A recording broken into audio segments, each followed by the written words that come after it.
Bonjour à vous et bienvenue dans ce petit tuto pour faire une horloge en Visual Basic. Donc moi personnellement j'ai utilisé VB Express 2008 parce que la version 2010 ne me plaisait plus vraiment, en plus elle est pas vraiment jolie, enfin bon bref, donc moi j'ai pris la 2008 et donc voilà, pour faire une petite horloge c'est très simple, il nous faut une forme vraiment basique. Moi j'ai retiré les contours parce que sinon ça bug pour le calcul pour centrer les lignes de l'horloge. Donc j'ai mis où est-ce que j'ai mis ça, machin, oui je suis peut-être déjà passé dessus mais je ne sais plus où c'est. Putain merde, où est-ce que je l'ai rangé celui-là? Voilà, no control, ça doit être ça. Non c'est pas ça, bon c'est par rapport à no resize ou je sais pas quoi là. No control, bon ben ouais. Pourquoi est-ce que je trouve pas cette merde là?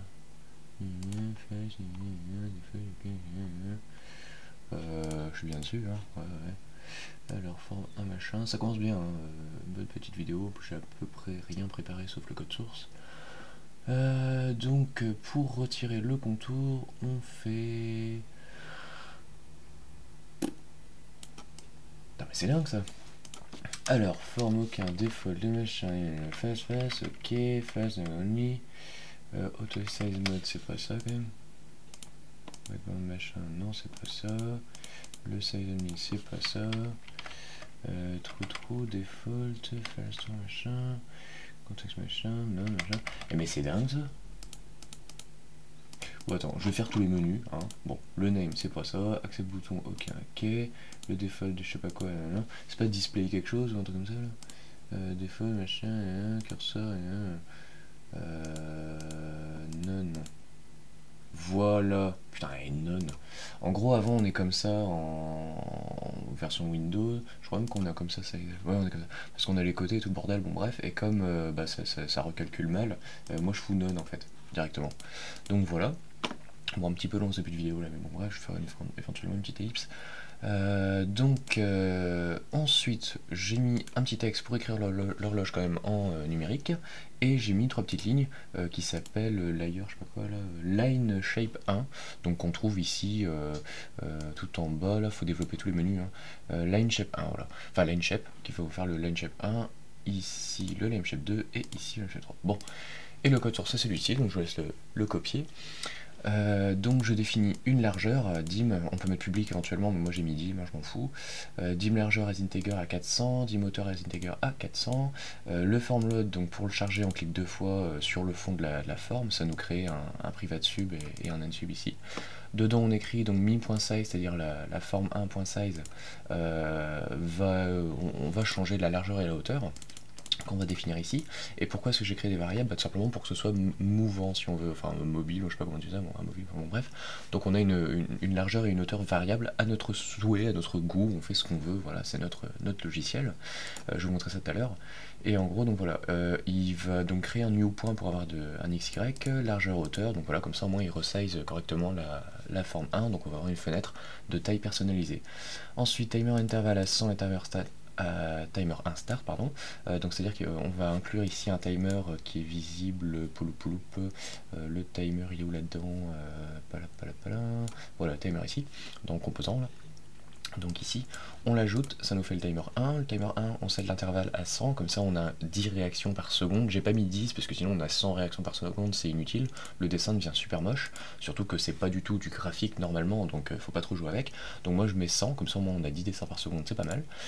Timer 1.start, voilà, on lance. Line shape 1, donc ça c'est la première ligne. Première ligne en X, donc on a le X1, X2, Y1, Y2 sur chaque ligne, puisqu'on voit ici que le premier point ici c'est en X, ici c'est en Y, le deuxième point c'est en X et en Y. Donc là, le X1 on va le centrer, donc largeur divisé par 2 et le Y, la hauteur divisé par 2. Pareil pour la ligne 2, les lignes 3, largeur, hauteur, voilà. Comme ça au moins on a centré le premier point de chaque ligne par rapport à la fenêtre. Ensuite, le timer ici il va tourner, voilà, bon bref, l'horloge va donc avancer. Enfin toutes les 100 millisecondes, donc c'est-à-dire 10 fois par seconde, il va gérer tout ceci, il va exécuter ce qu'il y a dedans. Donc il va créer une variable heure, donc que j'ai appelée HEU, vous pouvez mettre le nom que vous voulez, date.now.hour, donc il va prendre l'heure actuelle, plus date.now.minute divisé par 60, donc ça c'est un coefficient qui va vous permettre d'avoir une ligne qui ne soit pas fixe à chaque seconde. Enfin en gros moi j'ai géré ça surtout pour les secondes, je l'ai mis pour les minutes et pour les heures pour que ce soit très joli, mais en gros pour la seconde c'est surtout celui-là qu'il faut bien comprendre. Les autres ici on peut virer ça, ça sert à rien parce que c'est très lent, hein, une seconde, enfin une minute à passer c'est assez lent, donc c'est pas vraiment très utile.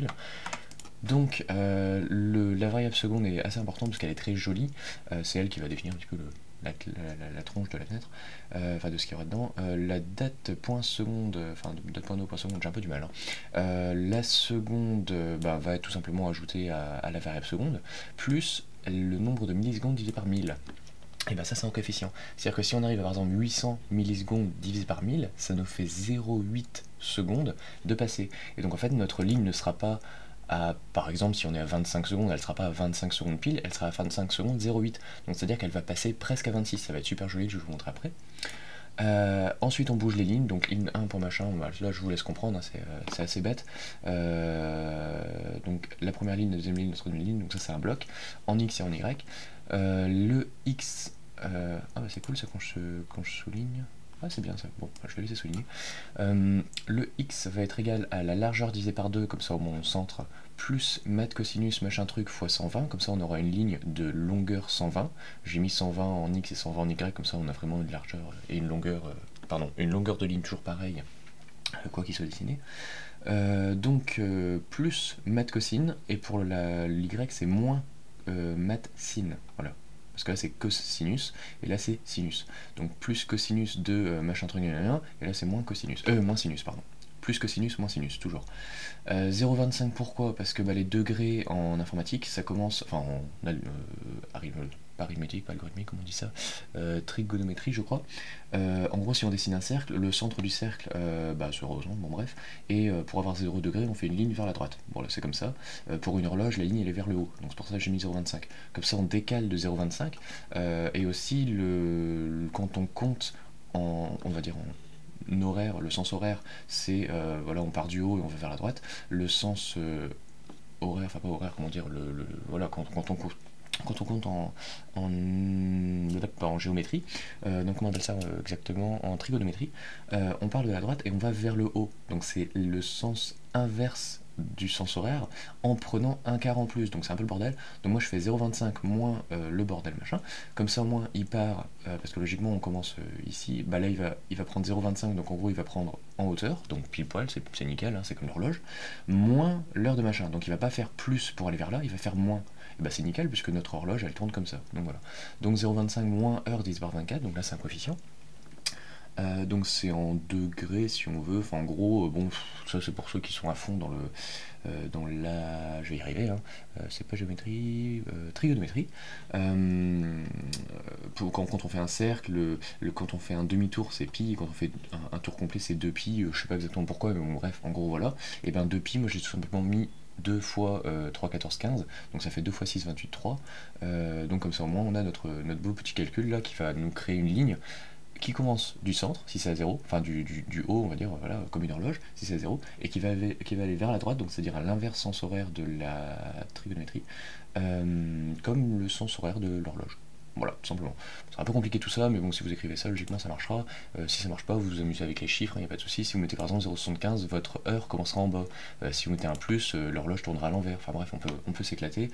Si vous mettez 3,14 ici, une heure mettra 2 tours par exemple. Enfin bon, c'est tout un bordel.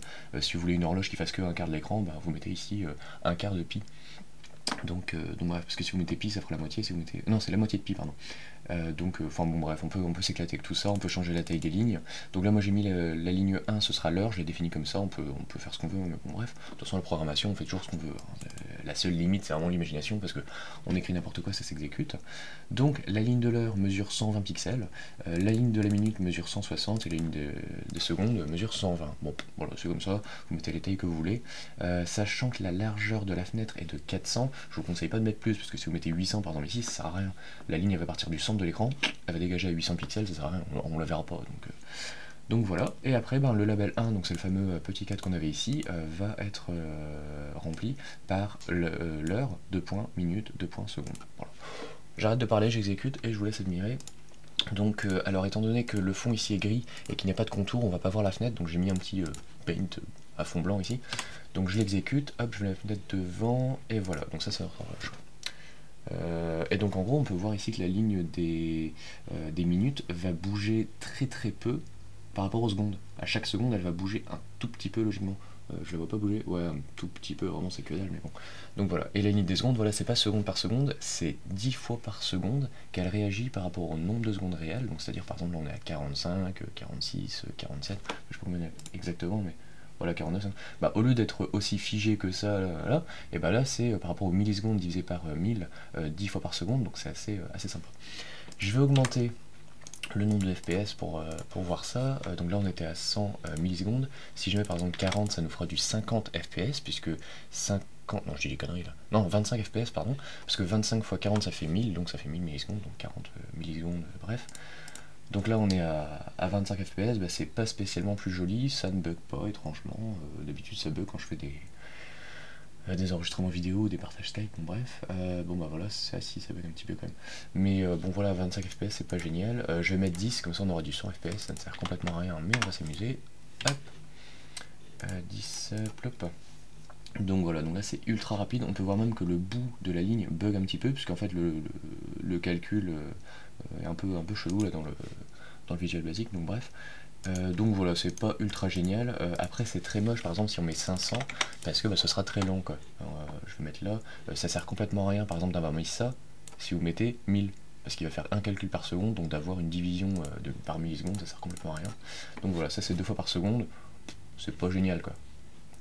Donc voilà, donc moi je conseille de mettre 10 ou 20 hein, pour ceux qui ont quand même... 100 ou 50, pardon, c'est 10 ou 20 FPS. Donc 100 ou 50 pour ceux qui ont de bons ordi quand même. Donc voilà le résultat. Et maintenant on va augmenter la largeur. Juste la largeur, oui je sais c'est con mais voilà. Je vais mettre 900, tiens, un chiffre complètement pourri, hop. Donc voilà, et là voilà on a notre fenêtre qui est quand même centrée. Alors je sais qu'elle est sur le côté de l'écran parce que je ne l'ai pas centrée par rapport à la fenêtre, on va dire au Windows, au chargement machin truc, forme 1. Comment est-ce que je mets ces positions je crois. Non c'est pas ça, non c'est pas ça. Bon alors attends, je vais voir ça, forme 1 déjà ce serait bien. Post, non c'est pas ça. Alors c'est ici, de toute façon on verra ici, c'est start position. Alors, st, voilà, start position est égal à new point. Quoi qu'on peut pas voir par rapport. Oh, par contre, je suis pas à fond là-dedans. Ça fait très longtemps que j'ai pas fait VB, hein, donc je connais largement pas tout. New point. Bah non, parce qu'on connaît pas la taille de l'écran. Il n'y a pas center screen, je sais pas quoi. Ah si, center screen. Magnifique. Ah non, puisque c'est start. Oh merde.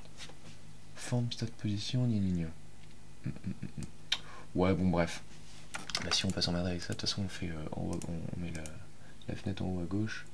Menu, center parent. Ouais, bon, ben. Je vais essayer comme ça, mais je sais pas si. Ouais, bon, allez.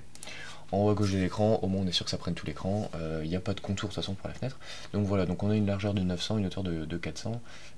Faudrait que je vois pour centrer la fenêtre après le chargement. Je sais pas. Bon, pour l'instant, de toute façon c'est pas le but du tuto ici, c'est juste une connerie d'horloge. Si par exemple je mets 200 et qu'en hauteur je mets 900, hop, donc ça va être réglé en moche. Plop, plop. Voilà, donc là ce que je disais tout à l'heure c'est que la ligne elle mesure 180 pixels de long, et comme le centre de la fenêtre par rapport à 200 c'est 100, ben 100 moins 180 ben, ça fait moins 80, donc on a 80 pixels de perte quoi, moins 80, donc voilà, et en hauteur ben, on est à 900, ce qui est un peu con. Enfin bon bref quoi, donc voilà un petit tuto, j'aurais pas grand chose à changer de plus, si éventuellement hein, pour mettre les aiguilles à l'envers on peut se délirer à inverser ça. Je vais remettre 400-400 pour que ce soit quand même un peu propre, qu'on ait une repère de tout à l'heure. Et voilà, nos aiguilles commenceront par le bas. Donc en gros là, au lieu les aiguilles ça comme ça, le clair elle soit là, bah elle commence là, enfin bon, c'est un peu chelou. Par contre c'est pas inversé. 15h49, 15h, palap, 0,75. Alors c'est pas correctement inversé, et pourquoi 75, que si je mets 0,5 par exemple, bah tiens 0,5 plus petit bonus, hein.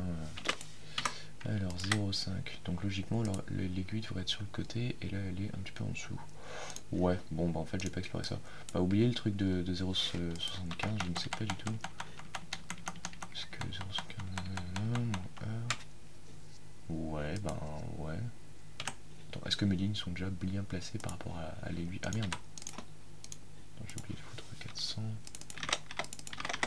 Ok. Alors, pain machin, ok. Ah bah en fait ça ne marche pas du tout.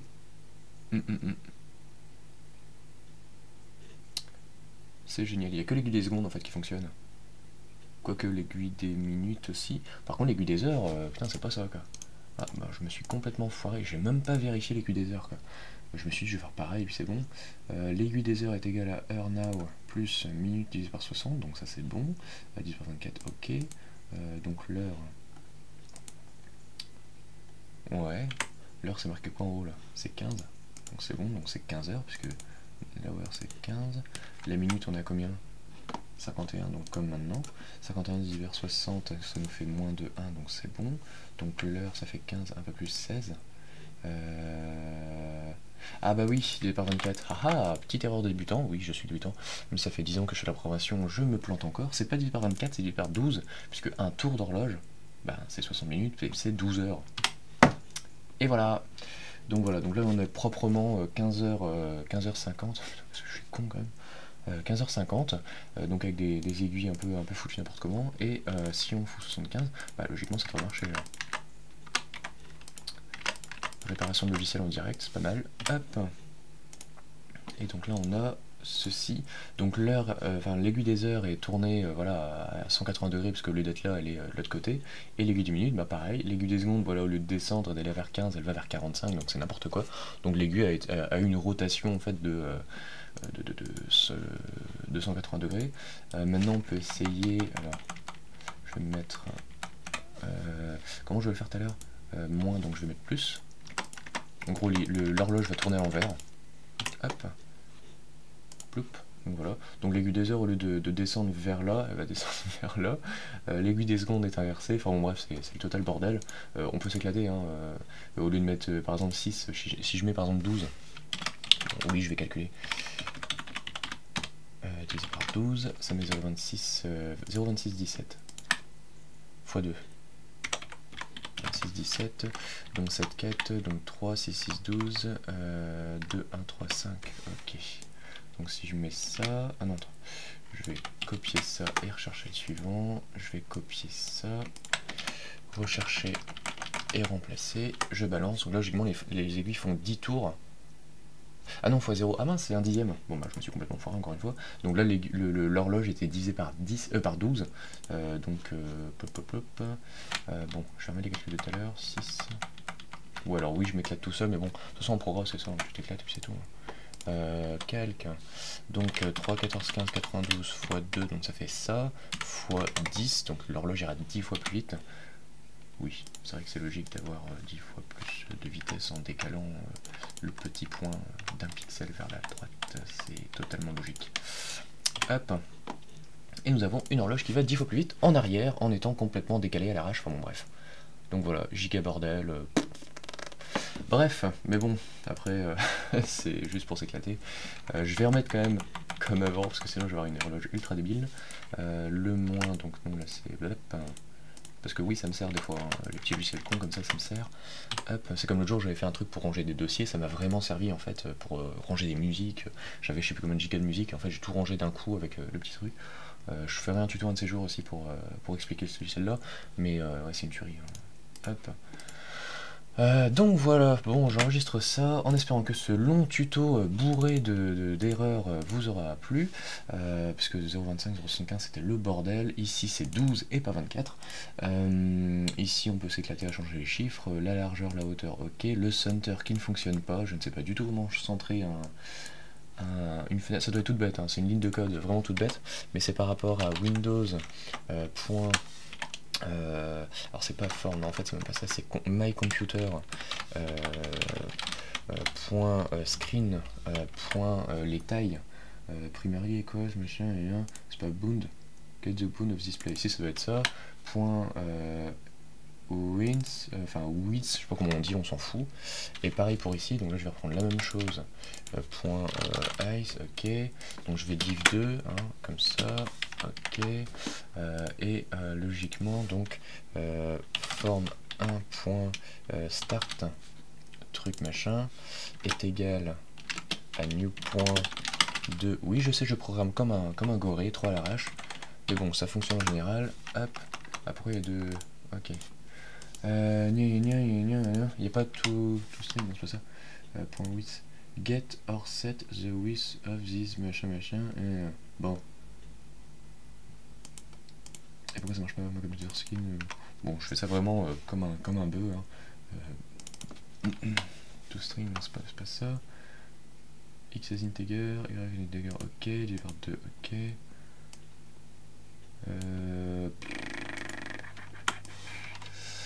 Ouais. Alors, il n'y a pas choisir l'écran, je sais pas quoi. Location, left, right side. Size, ah. Get the size of this display. Rectangle. Ah, c'est peut-être pas mal ça. Non, bah non, ce serait très con parce qu'on peut pas diviser par 2 une size. Bah je sais pas trop, bah tiens on va utiliser Google. My computer, ok. Propriety, alors c'est un objet, machin, donc screen, et pas boons. Display, machin, primary display, ah. Screen, point, device name, primary. Equals, machin, par, c'est pas ça. Pixel par pixel, get the norm of bit, mais on s'en fout, device name on s'en tape, bah je sais pas en fait, hein, je sais pas si je pourrais afficher le truc tout bêtement, msgbox, afficher ça, ouais si, donc si je lance j'aurai 1180, donc ça c'est ma résolution, ok, en largeur, donc c'est cool, donc ça, width, enfin width, si quelqu'un peut m'écrire en phonétique, hein, pour que je capte comment est-ce qu'on le dit. Putain mais c'est dingue ça, new point. Ah oui, bah oui je suis con, mais je suis complètement con. Point, alors, center, parent screen, ok, manuel. Ouais, donc effectivement non, ça ne peut pas fonctionner. Point position tout simplement. Alors ce sera pas start position, ce sera location, je crois, un truc comme ça. Point lo, voilà. Point location, écris-le moi s'il te plaît, merci. Point x, ok. Et ici, forme 1 point location point y. C'est vraiment casse-couille. Point x est égal à la largeur, et ici, point y. Alors par contre, il faudra faire un calcul encore. Bon. Point x. Ah bah tiens, il fonctionne pas maintenant. Point x, point. Ah, il peut pas get or set, non, c'est pas ça. Get or set the x coordinate machin. Bah si, c'est bon. Bon, si je mets 400 par exemple. Forme 1 point. Ah oui, c'est mis en fait. Oh putain. Non, ça me pas ça. Ah, l'informatique. Cette valeur ne peut être capable d'une assignation. Ah bon, peut pas être assigné et pourtant il me dit get or set. Ils se font un peu de ma gueule là quand même. Hein. The x coordinate of the system de repos. Bon bah c'est pas ça. Ah mais c'est pas possible quoi. Bon, qu'est-ce qu'on a ici? C'est location. Hein. Location x, y.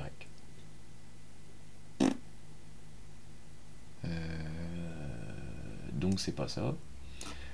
Non. Alors, position, où est-ce qu'on était tout à l'heure par rapport aux positions? Putain, et franchement, c'est pas possible. Start position, voilà. Start position, manuel, center parent.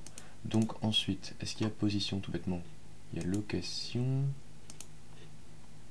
Minimum size, donc on s'en fout. Padding, on s'en tape. La size, ça, on la change dès le démarrage. Le scrum machin. Ah, c'est dingue ça. Changer la taille d'une fenêtre, c'est pas possible quoi. Point location. C'est même pas la taille, c'est la position. Get or set de ring machin. Bon, ok. Is empty machin. Ouais. Public, machin, as integer. Et si je mets un truc de merde comme ça, ou alors 400, non c'est complètement con, bah oui c'est complètement con, non égale 400, non, comment on fait? Bon, mi, point, position, y a pas, point tout standard, position, c'est pas ça, site c'est quoi? Gather set the site of the control, non c'est pas ça. Left. Non, t'es pas sérieux.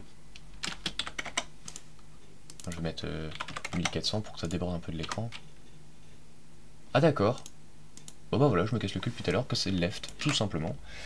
Donc, mi, point... Putain, c'est pas possible quoi. C'est top ou up? Non, c'est top, ok. Top est égal à main machin ice, donc là c'est with. Ok. Alors là on a la largeur de l'écran qui a été 1650 moins... alors comment c'est foutu ça? On a la largeur moins la taille de la fenêtre, donc c'est-à-dire mi.size, un truc comme ça. .with, ok. Donc ça marche? Ok, bon. With, donc ice, je vais acheter, ok. Alors, 1600 machin. Bon, imaginons que l'écran fasse 1200. 1200 moins 400, ça ferait 800. Donc moi, j'ai divisé par 2. Donc tout ça égale tout ça divisé par 2. Alors, est-ce que ça marche ou pas? Bon, ça m'a l'air de marcher. Si je mets par exemple 800 ici, logiquement, ça ne va pas déborder. Alléluia! Donc si je mets 1620, on devrait voir à peine les bords de mon écran, parce que c'est 1650. Oh, c'est magnifique. Bon bah voilà, un petit tuto supplémentaire pour apprendre à faire le centrage de la fenêtre après le chargement, en ayant redimensionné la fenêtre grâce à ce truc-là, mi.size. Et encore, je pense qu'on peut faire mi.size.width, qui est égal à largeur, et mi.size... Ah non, on peut même pas. Ouais, mi.width quoi. Ouais. Et mi.hvgt, largeur, mince, oh l'erreur, est égal à largeur, voilà, est égal à hauteur. Logiquement ça marche pareil. Oh c'est magnifique. Donc voilà, tuto supplémentaire pour faire pour gérer la largeur et la hauteur dès le démarrage, on fait ça, et pour centrer par rapport à my computer en left tab, donc c'est-à-dire pour centrer la fenêtre par rapport à l'écran, on utilise ça. Bon, j'en ai marre, donc j'enregistre ça. Je vous souhaite un bon soirée, un bon nuit et un bon semaine. Et puis, bah, à très bientôt. Voilà, en espérant que ce tuto ultra long vous aura plu. N'hésitez pas à poser vos questions, n'hésitez pas à me lancer des défis pour faire des petits tutos, des petits logiciels, des petits machins, j'adore ça. Moi, la programme, j'adore, donc voilà, n'hésitez pas. À bientôt!